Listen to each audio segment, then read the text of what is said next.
Hi, this is Kay and Am Adventures. And today we're at Moraine Hills State Park.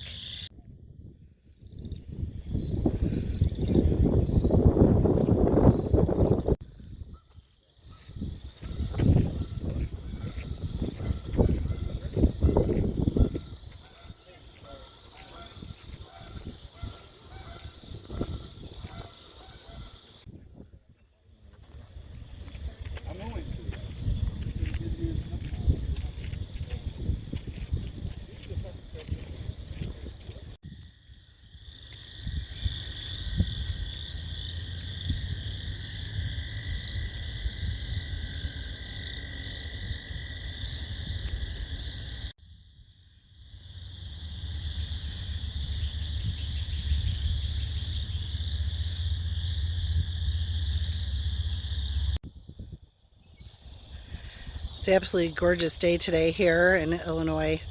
It's usually pretty cold and yucky, but today is going to be high as 75, which is gorgeous.